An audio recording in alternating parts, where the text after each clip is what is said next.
कल आपने सुना इंद्र वज्राचंद्र के माध्यम से कि भगवान का जन्म, चंदा प्रभु भगवान का जन्म पौष कृष्णा एकादशी को माता लक्ष्मणा के गर्भ से चंद्रपुरी नगरी में हुआ।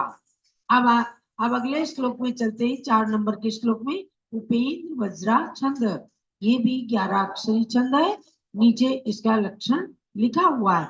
आपको कुछ भी ना समझ में आए तो भी तीर्थंकर भगवान हमारे कहाँ जन्मे हैं, उनके माता पिता के क्या नाम थे और उनके पंच कल्याण किन तिथियों में हुए, इन सब चीजों का पूरा पूरा ज्ञान कराने वाला ये कल्याण कल्पतरु स्तोत्र है। इसी पर कल्याण कल्पतरु ज्ञान पहेली भी चलती है जो डिस्प्ले की गई है परसों से, और उसको आपको 15 अगस्त तक सायंकाल 6 बजे तक ज्ञानांजलि ऐप के माध्यम से ज्वाइन करना है और उसको भर करके भेजना है। पुनः 16 अगस्त को उसके लकी ड्रा निकाले जाएंगे। उपेंद्र वज्राज छंद में भगवान चंदा प्रभु का परिचय। शशांक कांतो ज्वलदेहि धारी तथाप्य देहा शिवधाम न्यतिष्ठत् विराग मोहोऽपि निजात्म रक्तः प्रभु समीमो तमोहरः स्यात्।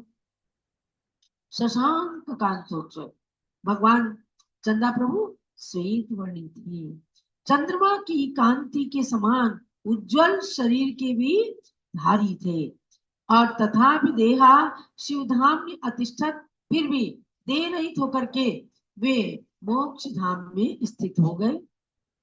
विराग मोहापि निजात्म रसहा, राग और मोह से रहित होकर भी अपनी आत्मा में वे अनुरक्त है। सिद्धशिला पर भी अपने शुद्धात्म तत्व में अनुरक्त है। सा प्रभु में मोह तमो हरः स्यात्।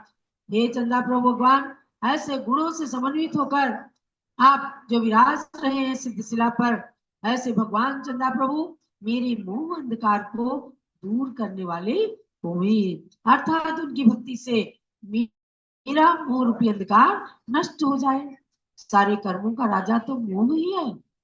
इस मोह को मदिरा की उपमा दी गई। इस मोह के कारण लोग एकदम पागल हो जाते हैं और मिथ्या दृष्टि तक बन जाते हैं। ऐसे मोह को तिलांजलि देने के लिए भगवान चंदा प्रभु के चरणों में ज्ञानमती माता जी ने प्रार्थना किया है। आगे पुनः उपजाति छंद के माध्यम से ज्ञानमती माता जी कहती हैं, जन्म प्रसिद्धे दिवसे जिनेशः दिगंबरो भूत परिहृत्य ग्रंथिम कैवल्य लाभेन हि सप्तमी स्यात् पूता प्रसिद्धा सित फाल्गुनीया तन्मासी शुक्ला किल सप्तमीया तस्यां विमुक्तो किल कर्म दूरा तस्यां ज्ञानैक सिंधुर भुवनैक बंधु जिनः समीनता सततम निशीद। इन दोनों श्लोकों के माध्यम से ज्ञानमती माता जी इन चमत्कारिक छंदों के द्वारा जब भगवान की स्तुति में अपने शब्दों को अनुबद्ध कर देती हैं तो समझो शब्दों की माला बन जाती है, और यही शब्द, यही स्तुतियां इनके जीवन को दिव्य शक्ति प्रदान करने में सक्षम हुई हैं।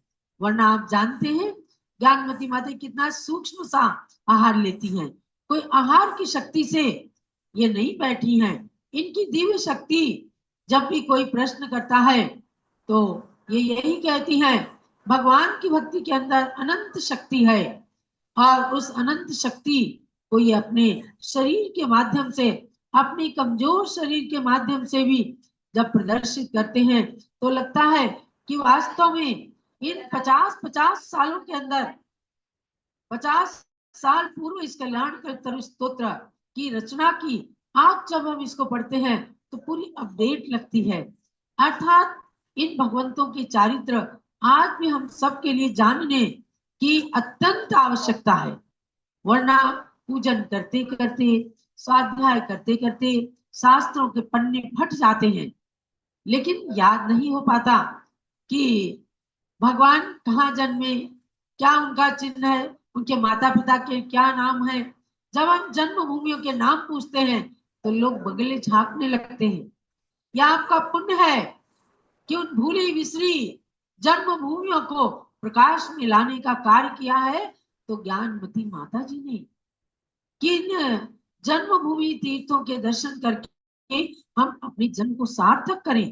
तो जन्म प्रसिद्धे दिवसे जिनेशा, जन्म से प्रसिद्ध जो दिवस हुआ आपका, यानी कि पौष कृष्णा एकादशी जो तिथि है आपके जन्म की, उसी दिन ग्रंथि परिहृत्य दिगंबरा अभूत। ग्रंथि मानी परिग्रह को, परिग्रह रूप ग्रंथि को छोड़ करके आपने दिगंबर दीक्षा धारण कर ली। यानी कि भगवान की जन्म कल्याणक और दीक्षा कल्याणक की तिथि दोनों पौष कृष्णा एकादशी है। अधिकतर आप लोग देखते होंगे ना कि जिस तिथि में भगवान भगवंतों के जन्म हुए उसी तिथि में उन्होंने दीक्षा धारण कर ली। तो ऐसी तिथि को नमन किया और फिर कहा कैवल्य लाभे नहीं प्रसिद्धा असित फाल्गुनी सप्तमी पूता सात, यानी केवल ज्ञान की प्राप्ति फाल्गुन वदी सप्तमी, फाल्गुन फाल्गुन वदी सप्तमी तिथि आपके केवल ज्ञान से पवित्र हो गई। अर्थात फाल्गुन वदी सप्तमी को आपने केवल ज्ञान की प्राप्ति कर ली। कहा कि उसी चंद्रपुरी नगरी में जो बनारस के निकट है, आज जिसे कोई चंद्रावती भी कहते हैं, बिल्कुल नदी के किनारे छोटा सा मंदिर बना हुआ है। कभी ना कभी कोई ना कोई महापुरुष आएगा और इस जन्मभूमि का अच्छे रूप में जीर्णोद्धार और विकास करेगा, जैसी प्रेरणा पूज्य ज्ञानमती माता जी की चल रही है। तो उन भगवान चंदा प्रभु को केवल ज्ञान हुआ फाल्गुन वदी सप्तमी के दिन। और फिर तस्याम अखिल कर्म दूर तस्याम तन्मास शुक्ला या सप्तमी, उसी माह में जो शुक्ला सप्तमी आई, यानी फाल्गुन मास में ही शुक्ल पक्ष की सप्तमी आई। कृष्ण पक्ष की सप्तमी को केवल ज्ञान हुआ और शुक्ल पक्ष की सप्तमी को ही आप अखिल कर्म दूरा विमुक्ता, संपूर्ण कर्मों को नष्ट करके आपने मोक्ष पद को प्राप्त कर लिया। चंदा प्रभु के टोक पे गए ना समय शिखर पर, एक ऊंची टोक है जहां पर पहले दौड़ दौड़ करके नीचे जाते हैं और फिर ऊंचाई पर चढ़ते हैं और भगवान चंदा प्रभु से कहते हैं हे भगवान बड़े ऊंचे पे आके विराजमान हो गए, बहुत कष्ट हुआ है आने में, क्योंकि चलने की जब आज शक्ति नहीं रहती, उसमें भी जा करके 36 किलोमीटर का पहाड़ चढ़ते हैं। सोचो उस पहाड़ की महिमा, अतिशय चमत्कार कि आपके सबके पैरों में शक्ति आ जाती है समय शिखर के पहाड़ पर चढ़ करके। तो भगवान ने मोक्ष पद को प्राप्त किया फाल्गुन शुक्ला सप्तमी के दिन समय शिखर से। फिर क्या हुआ, ज्ञानैक सिंधु भुवनैक बंधु, हे भगवान 5 कल्याण को तो आपने प्राप्त कर लिया और आप ज्ञान के एक सागर बन गए। केवल ज्ञान की उपमा सागर से दी वह भी छोटा पड़ जाता है, क्योंकि केवल ज्ञान में तो तीनों लोकों की चराचर वस्तुएं सब दिखने लग जाती हैं। तो ज्ञान के समुद्र हैं आप, भुवनैक बंधु, और तीनों लोकों के बंधु हैं, बांधव हैं, क्योंकि आप ही सबको मोक्ष मार्ग में ले जाने वाले अकारण बंधु हैं। सजिना संततम में अंतः निषेध, ऐसे भी चंदा प्रभु भगवान मेरे मन के अंदर सदा ही विराजमान रहे, मेरे अंतःकरण में, मेरे हृदय में, मेरी मानस में हमेशा विराजमान रहे, क्योंकि उनके शरीर का वर्ण धवल है।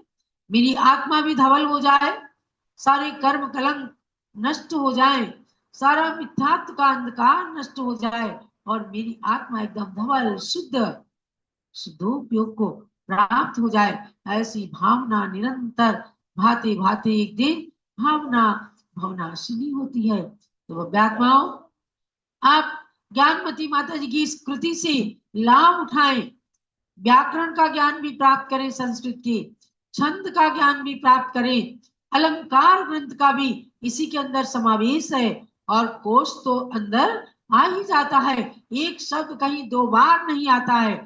ये सब क्या है? कोश की महिमा है, एकाक्षरी कोश की भी महिमा है, और अनेकार्थ नाम माला भी है, जो एक शब्द के अनेक अर्थ बताती है और अनेक शब्दों को एक में पिरो करके और शब्दों को की माला बना देती है। ऐसे छंद, व्याकरण, अलंकार और कोश का ज्ञान प्राप्त करने के लिए ये कल्याण कर्तव्य स्तोत्र हम सबके लिए महान साधन है। इस साधन का उपयोग करके ज्ञान की प्राप्ति करें, यही मंगल, प्रेरणा और आशीर्वाद है। अब हम